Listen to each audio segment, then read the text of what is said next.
آج جس برائی کا تذکرہ میں آپ کے سامنے کرنے جا رہا ہوں، یہ بظاہر لوگوں کے لیے تو ایک معمولی سی برائی لگتی ہے، مگر اس ایک معمولی سی برائی نے کئی لوگوں کے دلوں کو زخموں سے بھر دیا ہے، جس کی سبب وہ روٹھ گئے ہیں اور بہت ہی عزیز و اقارب رشتہ داروں کے ساتھ بے تعلقی ہو چکی ہے، جس کی وجہ سے وہ تباہ و برباد ہو چکے ہیں، یہاں تک کہ دشمنیوں تک بھی یہ معاملات آ جاتے ہیں۔ تو وہ برائی چغلی خانہ ہے۔ چغلی کا مطلب کیا ہوتا ہے؟ چغلی کا مطلب ہے کہ لوگوں میں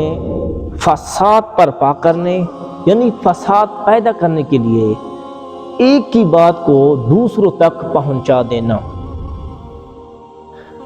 اس برائی کے متعلق قرآن مجید فرقان حمید میں اللہ تعالیٰ نے سورہ قلم آیت نمبر 10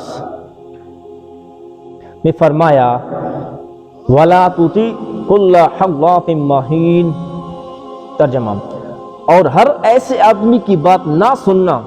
جو بڑا قسمیں کھانے والا ذلیل، اور آیت نمبر 11 ہمازٍ مشاءٍ بنمیم، سامنے بہتانے دینے والا، چغلی کے ساتھ ادھر ادھر بہت پھیرنے والا۔ اور کئی احادیث میں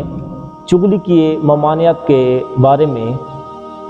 وعیدیں بیان ہوئی ہیں، جن میں سے کچھ آپ کے سامنے عرض کرتا ہوں۔ چنانچہ صحیح بخاری شریف کی ایک روایت ہے، حضرت عبداللہ بن عباس رضی اللہ تعالیٰ عنہ سے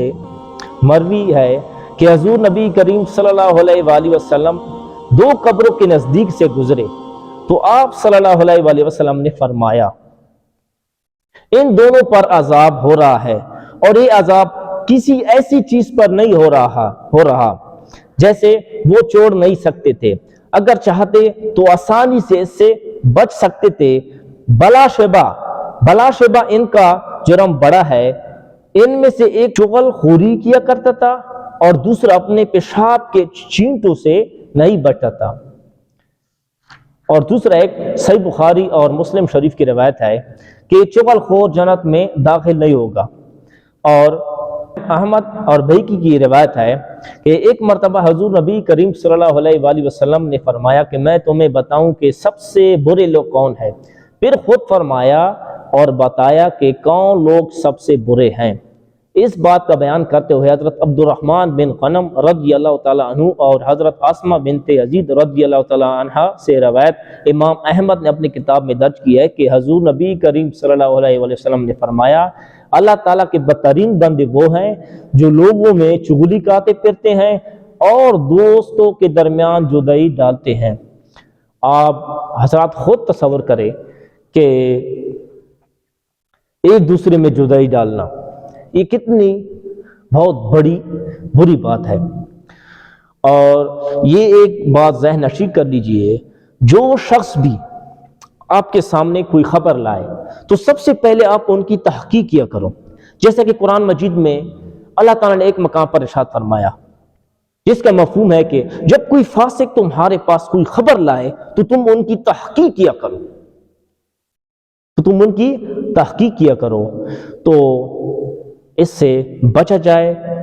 اور دوسروں کو بھی اس سے بچنے کی تاکید کیا جائے۔ اور اللہ تعالیٰ سے دعا ہے کہ ہم نے جتنا سنایا اور پڑھا، اگر اس میں کہاں پر بھی کوئی ہم سے کوتاہی سرزد ہوئی ہو تو اللہ تعالیٰ ہمیں معاف فرمائے، اور اللہ تعالیٰ میں ان پر عمل کرنے کی توفیق عطا فرمائے۔ آمین بجاہ نبی الامین صلی اللہ علیہ وآلہ وسلم۔